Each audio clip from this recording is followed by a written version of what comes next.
Mohamed El-Arian, Chief Economic Advisor at Alliance. Welcome back to Fox News Sunday. Thanks for having me, Mike. Let's start with what went wrong. You say you see bank management issues and a lack of supervision over Silicon Valley Bank. S&P Global says SVB had 93.8% of its deposits uninsured. The average at national banks is around the 50s. So how did SVB get it so wrong, and why did regulators allow them to get it so wrong? So three things came together in the perfect storm. One is mismanagement by SVB. Two is lapses in supervision. You had a bank that grew enormously under the nose of the Federal Reserve, and the Federal Reserve did not pay enough attention. And then a third issue that's impacting us well beyond the banking system, one of the worst policy mistakes by the Federal Reserve in the way it has handled the interest rate increases. It did nothing for a while, mischaracterizing inflation as transitory. It then realized it wasn't transitory, but still didn't do enough. And then it slammed on the brakes in one of the most pronounced interest rate hiking cycles. And that has destabilized weak institutions, weak individuals, and weak companies. Lingering concerns over what happens now in the broader banking system. We know these two banks failed because they didn't have enough liquidity, but big banks this week also signaled some panic. Over the past 8 days, large banks borrowed $153 billion from the Federal Reserve discount window to shore up their reserves. The week before, those same banks borrowed just $4.6 billion. This indicates concern. What are your concerns? So my concern comes from the deposit base. Look, Mike, I get lots of questions asking me, are my deposits safe? And I answer, yes, they are. And then they say, well, what do I lose if I move them to the biggest banks? Because after all, the biggest banks are too large to fail. So what we're seeing is mid-sized banks, regional banks losing deposits to the big banks. Those regional banks need cash, so they go to the Fed window that you talked about, and that's why we've seen an explosion. But the fundamental problem is that we've destabilized the deposit base. And even though our deposits are safe, I want to stress, our deposits are safe, people think that they should be extra careful and take them to the biggest banks. So SVB declares bankruptcy, and the U.S. promises people with money at the bank will get to keep their deposited funds, even though the bank they chose mismanaged itself and failed. Here's how William A. Galston put it this week in the Wall Street Journal. Quote, some observers fear that the decision to disregard the $250,000 cap on insured deposits could generate irresistible pressure to insure deposits fully regardless of the amount. A total guarantee, many argue, is an invitation to irresponsibility. So how do you deter banks from taking irresponsible risks to increase profits and bonuses in the future? So first, he's right on the first bit, which is once you've relaxed the 250,000 limit for this bank, you will relax it for future banks. Otherwise, you're going to be accused of favoring the rich, favoring the tech industry. Why they did that, they had better information than I did. But once that they've done it, that's the reality. Will it lead to irresponsible behavior? That is certainly a risk. And that's why you've got to contain what's called moral hazard. You've got to make sure you supervise these banks properly. But the problem, Mike, that we're not talking about enough is twofold. One is we're going to see an increase in lending standards. We're going to see credit less available to the economy, which means another headwind to growth. And secondly, we haven't seen yet the end of the consequences of such a mishandled interest rate cycle, the biggest Fed policy mistake in 40 years. Big national banks working hand in glove with Treasury Secretary Janet Yellen came up with a solution to make $30 billion of uninsured deposits into First Republic Bank to keep it afloat. Some finance experts say they've not seen something like this before, real teaming up of public and private sector for the good of the system. Have you ever seen a move like this, and was it the right one? So we've seen it in the past. Yes, we have. It's what's called a private sector solution. So the private sector comes in and builds a firewall to make sure that the problem doesn't come to it. Remember, we have a strong banking system as a whole, but not every single bank is strong. So it's in the interest of the other banks to isolate the weak banks. That's the good news. The bad news is how it was designed. The money was only in there for 120 days. The government is helping for a whole year. And people very quickly said, well, that's not enough. And that's why it is not holding as yet. Hopefully it will hold, but it's not holding as yet. We saw this week that prices are still rising. You've said the Federal Reserve's credibility is at stake and their monetary policy role is too tied up with this separate issue of Silicon Valley Bank failing. What's the balance you think they need to strike here? So the worst thing they can do is once again blink in the eye, in the front of financial instability. They've done that over and over again, and that's why we are in this problem. They should do two things. One, they should raise interest rates by 25 basis points, a quarter of a percentage point, because we have an inflation problem, and we need to get over this inflation problem. And second, they need to remind people credibly, which is going to be hard, credibly, that we have multiple tools. Interest rate policy to deal with inflation and other tools to deal with financial instability. The European Central Bank did it on Thursday. It worked there. Hopefully the Fed has enough credibility to do it here. Do you see any signs that additional banks are at risk if the Fed does raise rates? I worry more about the non-banks, what's called the shadow banking system, where regulation and supervision has been even worse. Yes, there is a risk that we may see a few accidents. You know, when you drive very fast on the freeway, as the Fed did, in the middle of fog, and then you panic and hit the brakes, you will cause financial accidents, and you may even cause an economic accidents in terms of a recession. How critical is reaching a deal between UBS and its rival, Credit Suisse? It's really important because you don't want another bank, in this case, Switzerland's second largest bank. They are now having a gun to their heads, trying to organize a shotgun wedding as happened between JP Morgan and Bear Stearns back in March 2008. I think it's going to happen, but this is a really complicated marriage that neither side is entering into willingly. Fascinating times. Mohamed El-Erian, thank you. Thanks for breaking all this down for us today. Well, bank stocks got rocked this past week, and investors are looking to the Fed for where interest rates are headed. RBC Capital Markets head of U.S. equity strategy, Lori Calvasina, is here with what to expect next. Lori, will the Fed raise rates this coming week, and what do you think investors want to hear? So, look, I think our economist, Tom Porcelli, put it well when he says it's a game time decision. If things are fairly stable, he can see them going and doing 25. He thinks 50 is probably not going to happen. But if things continue to be volatile, they might decide to go ahead and take a pause. And there's actually, it doesn't seem like there's a lot of time until that meeting, but there's actually quite a few days. If the Fed does go slower from here on rate hikes, does inflation continue to fall? Is that inevitable now? I think so. And, I know people get very caught up in this category, perked up a little bit, didn't come down enough. I think that we've clearly seen the peak in inflation. It may be a bumpy path downward. But I do think all the work the Fed already has done is going to take some time to filter into the system. But I think that medicine is in the process of flowing through the economy's veins. What do you think about U.S. stock valuations right here? What's a reasonable expectation for returns for investors? So valuations don't look bad. They don't look fantastic either. And there's a lot of uncertainty because there's a lot of uncertainty about where earnings are going to end up. But even on my below consensus numbers, I think we're still pretty reasonable for this year. How would you say below consensus?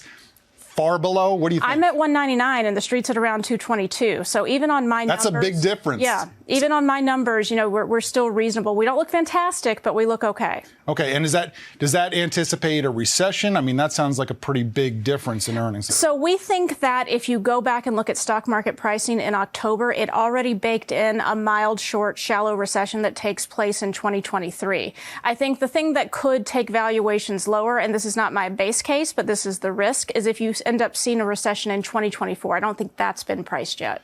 Are there parts of the stock market that are more vulnerable than others to missing on earnings, which I guess is a roundabout way of saying what would be your favorite sectors to invest in right now? So I think the tech space is really interesting right now. We've been overweight that sector because we wanted, frankly, to keep our toes in the growth trade. I think earnings got de-risked there largely last year. I think the value sectors, things like energy, financials, even before this banks blow up, I think those areas are kind of the last dominoes to fall. Earnings expectations were resilient last year. Now they've got to bake in some pain. Dare I ask about banks? What do you think? So we've liked the banks, and obviously we didn't anticipate what's unfolded over the past week. Our banks team does think that this is a fairly contained implosion. We'll wait and see on that. I think if you're a longer-term investor, of course, whenever you have big dislocations like this, there are always opportunities. If you're a shorter-term investor, you probably need to wait and see. I know you've done a lot of analysis in the past on small caps. What do you think now about large caps versus small caps? So look, I think in the very short term, large caps have an advantage because they're more biased towards defensive sectors and growth sectors like technology. Financials are really being more of a drag on the small cap space right now. Small caps are more cyclical, so while we have these fears in this risk-off moment, it's a tough place to be, but the valuations still look fantastic. So I think if we keep that 2024 recovery thesis on the economy intact, you're going to want to be adding to small caps in here. Adding money here. And layoffs seem to be creeping up. Are you concerned about the effect on the economy there? So I'm comforted by the fact that the industrial layoffs are basically non-existent. Industrials did most of their layoffs in 2020 around the pandemic, as much as we saw in the GFC or the tech bubble. So that's going to give this economy some resilience in here. But outside of that, we are starting to see areas like media, financials, healthcare, consumer products pick up. Frankly, that's what we expected to see even before this banks issue, simply because we are starting to see the labor market deteriorate a bit. Frankly, it's probably better news for investors that it's getting started sooner rather than later. Do you see any mistakes out there that you think investors are making right now that they should know about? So look, there's a big rotation out of value and into growth this week. That makes sense given what's happening to the banks and interest rate expectations, but there are some babies getting thrown out with the bathwater. Industrials have been getting hit pretty hard. Energy stocks have been getting hit pretty hard. There are cyclical concerns there, but they really have nothing to do with what's going on in the banks. Thank you, Lori. Look at futures, for example. We're down across the board there, down 260 on the Dow, down 25 on the S&P. Kenny Polcari, market watcher of the morning. Right, Kenny, if investors perceive a winding down of the bank crisis, I don't think we are there yet, but if they did perceive that winding down, that would be really bullish for stocks, wouldn't it? Well, I think it would certainly change the tone. Whether it would be wildly bullish, I'm not sure, but I think we'd find some stability. Because, look, there's still a lot that's uncertain in front of us. The Fed, what are they going to do with rates? Are they going to continue after next week? And so there's still some uncertainty. But, yes, to the point, if investors thought that it was settling down, it would at least stop the bleed.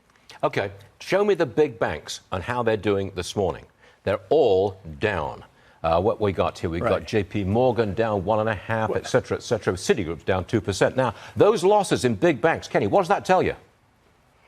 Well, so listen, that just tells you there's a lot of people stamping their feet, starting with Billy Ackman, and you should look at his trading account to see what he's doing, right? Because they did something yesterday. They tried to shore up FRC. Then you saw all over Twitter, people are getting ready to sue the big banks because why are they doing that? Why are they saving FRC? And so there's this mania and this hysteria that continues to build. And then you get Billy Ackman coming out going, no, don't do this. And I wonder if he's short all these banks anyway. That's a whole nother conversation.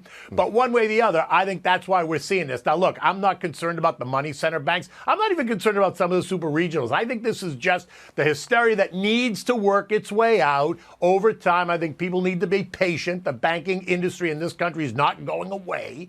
But I think, I think you just have to tread lightly at the moment. Tread lightly and stay out until things settle. All right, Kenny Polcari. Thank you very much. Yeah, go on. What would you got 15 seconds? What would you buy today? Well, listen, I was going to J.P. Morgan, right? Okay. It's one of my favorites. J.P. Morgan and Bank of America are names that I like, I own, and I would continue to buy on weakness. Okay, and we've heard that on this show before. Kenny, thank you very much indeed. Good luck to you this weekend. See you later. Meanwhile, 11 banks rescuing First Republic with a $30 billion deposit yesterday. J.P. Morgan Chase, Citigroup, Bank of America, and Wells Fargo all contributed $5 billion apiece. Smaller banks contributed $2.5 billion, and even smaller brokers $1 billion. In a joint statement, the bank said, in part, this action by America's largest banks reflects their confidence in First Republic and in banks of all sizes. Joining me now is the Wall Street Journal chief economics correspondent, Nick Timmeros. He's the author of the book, $1 Trillion Triage. Nick, great to see you. Thanks very much for being here. Can you really say that this $30 billion is showing that it's confidence in all banks? Yeah, well, we'll find out this morning. We'll see how the markets react. This was seen as important, Maria, because you had a bank run last week. You had a classic bank run. And the actions by the government on Sunday to bail out the uninsured depositors at Silicon Valley Bank and Signature Bank were designed to stop the panic. And they worked most of the way, but not completely. I think what you saw earlier this week was concern about the deposit franchise at these regional banks. You had people saying, wait a minute, this was a bank a week ago that looked great. Their depositors ran, and now nobody wants to buy SVB. So what the banks did yesterday was important because it's a sign of these banks saying, you can put your money in First Republic Bank and these other regional banks. Your money will still be there. We're doing it. You think about how you stop a classic bank run, Maria, and it's putting money in the window, showing everybody there's money there. In this case, you're really showing investors that, you know, this is still a place where you can have your deposits. The deposit franchise needs to be rehabilitated. Yeah. And all of this upset has created a new question on Wall Street, and that is about a pivot for the Federal Reserve and whether or not we're actually going to see a cut in interest rates. The European Central Bank yesterday announced a rate hike of 50 basis points, Nick, and we are looking ahead to the FOMC meeting next week on Tuesday and Wednesday. Let's talk about that because you write in the Journal last night and this morning, more investors anticipate that the Federal Reserve's rate increase cycle could be over due to the broader financial turmoil in the failure of two U.S. regional banks in the past week. What are you expecting from the Fed, Nick? Well, that was on Wednesday when we saw that big move in interest rate futures markets, Maria. You saw investors beginning to say 50-50 chance between a rate increase next week or a skip, foregoing an increase at this meeting. But I think what you're seeing now, you look at the action that the Swiss National Bank took to shore up Credit Suisse on Wednesday. That freed the ECB, as you said, to go ahead with their 50 basis point increase yesterday. And I think in the same way, the First Republic backstop here, this vote of confidence by the banks, is important if it can improve confidence in this banking crisis. And you get into early next week, it'll obviously depend on what the financial markets look like, but that could free the Fed to continue raising interest rates in a way that the markets were beginning to doubt on Wednesday. So I think that's why the First Republic action yesterday, another reason it's important, it keeps the Fed able to raise interest rates. You know, they have two different jobs right now, tackling inflation and making sure the banks are all right. And they don't want to use the same tool for both jobs because the same tool is going to tell you to do different things, right? You're easing to help with the banks, but you're tightening to fight inflation. And so the right tool for the right job, the tool for the banking issues are using the Fed's balance sheet, liquidity injections, discount window lending, and this private sector action yesterday. And the tool for inflation is to use interest rates. And so that's why I think you now see markets saying it's more likely that the Fed will go ahead and raise interest rates next Wednesday. But it all impacts the macro story, right, Nick? I mean, we just hit the 1 year mark from when the Fed started raising interest rates last year on March 17th. So we really haven't felt the true impact of this string of rate hikes that we've seen from the Federal Reserve. What are your thoughts in terms of the macro story? A number of people on this program say, look, we'll probably see this impact hit hard later on in the year. Fourth quarter recession is what Nancy Lazar is expecting. That's why yesterday we had Larry McDonald on, who said the Fed, or actually this week, said the Fed's probably going to cut rates going into July 4th weekend.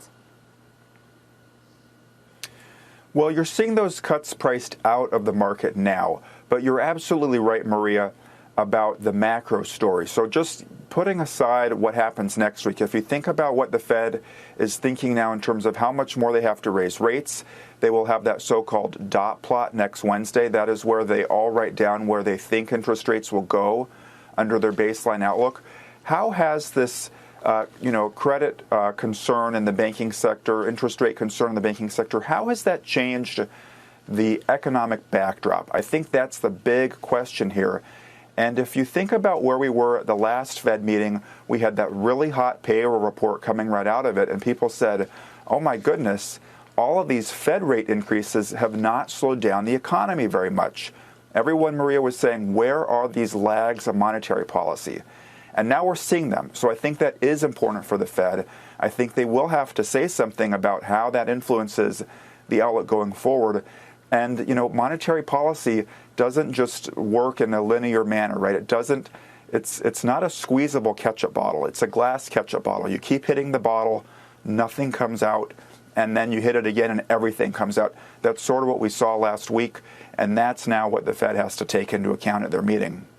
Yeah, really good analogy there, Nick. Look, when you look at these failures, Silicon Valley Bank, Signature Bank, they have a couple of things in common. That is venture capital, technology weakness. We've been talking about all these layoffs within tech. We saw the weak spots within big tech with those layoffs. We saw some weak spots with regard to commercial real estate, which showed up in Signature Bank. So we're eyeing commercial real estate potential issues and technology-related issues. Where else is this going? Are there other areas out there that are vulnerable as a result of those two problems? Well, I think what's a surprise about this is that we knew the technology sector was, taking a hit. We know the housing market and the real estate sector is taking a hit, but people weren't really looking at the small or the regional banks as the place where there might be really serious problems, right? And so that does make you ask, all right, where else are there problems? It's, when the tide goes out, you begin to see who's swimming naked here. And so that's, I think, the big question now is, where is the pain going to be in the financial market? What other little air pockets are we going to hit where something's just going to go zap? And who's going to be exposed to that? And so I think that does change sort of the risk management framework for investors, but also for the Federal Reserve here. Yeah. And real quick, Nick, on this $30 billion in deposits from all these banks into First Republic, what are your thoughts there? I mean, we can't see this happen to more banks, right? I mean, how many times can you actually rescue one bank? Well, that's the point here, is to make a stand, right? You're trying to defeat a little bit of a panic, right? Concern about, is this an okay place to put my money? And so the banks here and the regulators, didn't have any formal role, but I think they played an important behind-the-scenes part here, are essentially saying, let's stop this here. So you're finding the place where the pressures are the most acute, and you're getting in there and you're saying, we're going to stop this right now. The Fed yesterday afternoon reported big increases in their discount window borrowing last week. But if you look by region, you don't see it across the country. You really only see the increase in Fed discount window borrowing in the West Coast district and in the New York district. And so that's a positive sign to the extent it means other regional banks aren't affected yet. Yeah. The Bank Term Funding Program appears to be a success. Banks pulling nearly $12 billion out through Wednesday. We're going to be watching that. Nick, it's always great to get your insights. Thanks so much.